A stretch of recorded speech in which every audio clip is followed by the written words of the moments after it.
தேவனுக்கே மகிமை உண்டாவதாக. இன்றைய நாளில் உங்களோடு கூட தியானிக்க போகிற தேவ வார்த்தை நீதிமொழிகள் 23ஆம் அதிகாரம் 18வது வசனம். உன் நம்பிக்கை வீண் போகாது, உன் நம்பிக்கை வீண் போகாது. இன்றைய நாட்களில் அநேகர் யாரையோ நம்பிக்கொண்டு இருக்கிறார்கள். ஆனால் தேவன் மீது நம்பிக்கை வைக்கிறவர்களின் வாழ்க்கைதான் ஜெயம் பெற்ற வாழ்க்கையாக இருக்கும். கர்த்தருக்குள் பிரியமானவர்களே, போர் நடந்து முடிந்த இரவு வேளையில் அந்த இடத்தில் ஒருவர் தீவிரமாக பயிற்சி எடுத்து கொண்டிருந்தார். அப்போது அங்கு அவரை பார்க்க வந்த ஒரு நபர், அவர் அந்த மனிதனிடம், ஐயா, எல்லோரும் ஓய்வெடுத்து உறங்கிக் கொண்டிருக்கும்போது நீங்கள் மட்டும் ஏன் பயிற்சி செய்து கொண்டிருக்கிறீர்கள் என்றார்.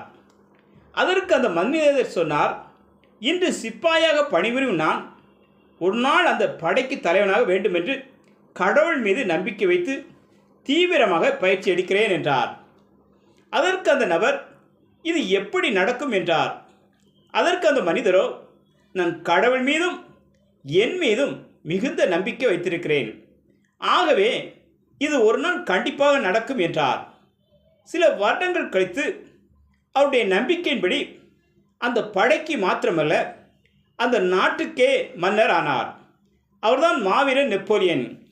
பிரியமானவர்களே, இன்று உங்கள் நம்பிக்கை எப்படி, எதன் மீது இருக்கிறது?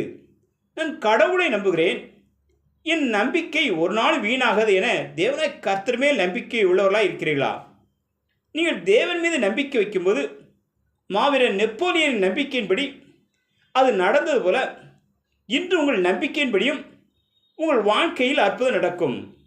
வேத வசனத்தில் சொல்லப்பட்டது போல உன் நம்பிக்கை வீண் போகாது என்பதற்கேற்ப நீங்கள் தேவனை நம்பும்போது தேவன் உங்கள் நம்பிக்கையை பார்த்து உங்களை ஆசீர்வதித்து அநேகருக்கு முன்பாக உங்களை உயர்த்துவார். தேவன் தாமே உங்களை ஆசீர்வதிப்பாராக. ஆமேன், ஆமேன்.